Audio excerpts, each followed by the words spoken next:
Well, good morning, everyone. Welcome back to the program. Our good friend Kim Baer joining us in studio right now, and we're going to talk about something again that's people might raise their eyebrows a little bit at, because we're talking about liability. Yes. So I thought this morning we'd talk about products liability. And what that is if you have taken a prescription drug or you've used a medical device, you've had a hip implant or knee implant or something like that, sometimes things go awry with those prescriptions or those medical devices. And what I mean by that is, either they don't work the way they're supposed to work, or they cause other serious problems. Some side effects. And so when that arises to a legal claim is if there is, proof out there that the company knew about these side effects and didn't warn about them, or in some cases didn't disclose it to the FDA, and so that's when you get into legal liability. How often would something like this happen? Gosh, you'd be surprised. I mean, there are lawyers out there and large law firms that's all they do is they just handle these types of claims, and my law office has worked in this field for, 20 plus years, and so I would say we usually have a few of them going on, continuously. What seems to be the most common one? Is it a drug or is it a device, like an implant of some sort? Well, and that's a great question, Lou. So what I thought we'd talk about today is some of the, not necessarily more popular ones, but the ones that seem to have a lot of claims, and the claims are fairly serious. Okay. So one of the first ones I thought we'd mention is Actos. What is Actos? And Actos is a drug, a prescription drug that's used to treat diabetes. And a lot of people have been on it. I think my own mother was on it, and it's a great drug with regard to treating diabetes. But it turns out that it also has been linked to bladder cancer. So if you know someone that was on Actos or had diabetes and developed bladder cancer, it's definitely worth looking into. Bladder cancer is one of those things it's hard to detect because there's not a lot of signs, and so a lot of times once it's finally diagnosed, your treatment options are pretty slim. So that's one that I wanted to mention because that's a real hot one right now. Okay, so say I know somebody, or maybe I was on this product.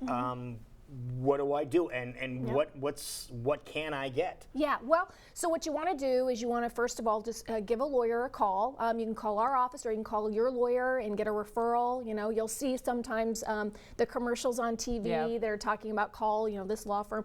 We always recommend if you're in Iowa, it's nice if you work with an Iowa lawyer because then we can help you get your medical records. We're there to answer your questions. We can actually meet with you in person. But what you want to do is go on ahead and get a hold of a lawyer. Usually the next step is you'll have to go get your medical records, or the attorney will go get the medical records, and then they have an expert look at the case and see whether or not you have a claim. Go back on getting somebody local. You also know the Iowa law probably better than a person in New York City. Exactly. So that's one case. Another case, another area of these claims are drugs that cause birth defects, and we're always so sad to hear about those situations. But there's actually quite a few of them. If you've been pregnant and you took medication for depression, OCD, or anxiety during your pregnancy, and you probably were told that the medication was absolutely fine because most pregnant women are concerned about that, there's been a link to several of these medications to birth defects, cleft palates, heart issues, and lung issues. And the drugs that I wanted to make sure I mentioned this morning are Celexa, Lexapro, Paxil, Heard of that one. and Topamax. And Heard of that one too, all of those are very popular. So common, very common drugs. Yeah. So if you know someone that's had a baby and they were on these drugs, one of these drugs when they were pregnant, that they might want to go ahead and pursue a claim. And this surprises me because I feel like probably since lawsuits have happened, when you watch a commercial or you open up a magazine, like the fine print is like possibilities of, fever, stomach, you almost sound like you're going to die after you take any of these medications because there's so many things listed. Is that because of situations like this? They want to cover exactly, any and the FDA, the Food and Drug Administration is out there. They, prescription medications have to go through extensive testing in the United States, and so the FDA will say, okay, yes, you can go ahead and put this drug on the market, but here's what you need to warn about.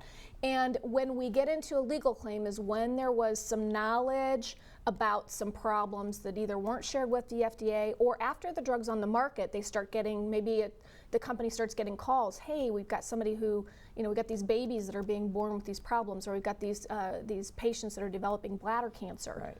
And then if they don't promptly issue a warning or promptly notify the FDA, then the problem is people keep taking the medications and they don't know. They don't All right, know. I got a question going back to the first one. Obviously, the second one is pretty easy, but what if you were taking some of these drugs and you are not experiencing any problem? You say some people could experience it. Right. If you don't experience a problem, maybe you did not have a problem with the birth of a child, are you still able to make a claim on this? No.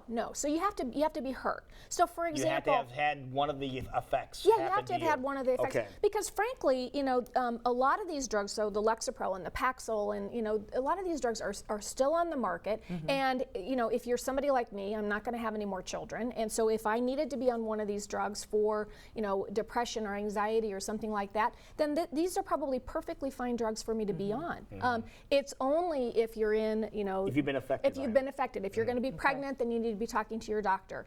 I believe Actos is still on the market. I think there's a lot of people out there that are still taking it. So what you want to do is just be very cautious. Probably have a conversation with your doctor about it, because obviously your doctor, that's a decision that you and your doctor need to make. Is there, really quickly, is there a place someone can go and see a list of these medications in case they're just not sure what's out there that's had a claim put against Well, it? there's always Google. Okay. We also field a lot of calls. We'll get calls from people saying, hey, I was on this and now I've had this develop, and I thought I saw something on the TV.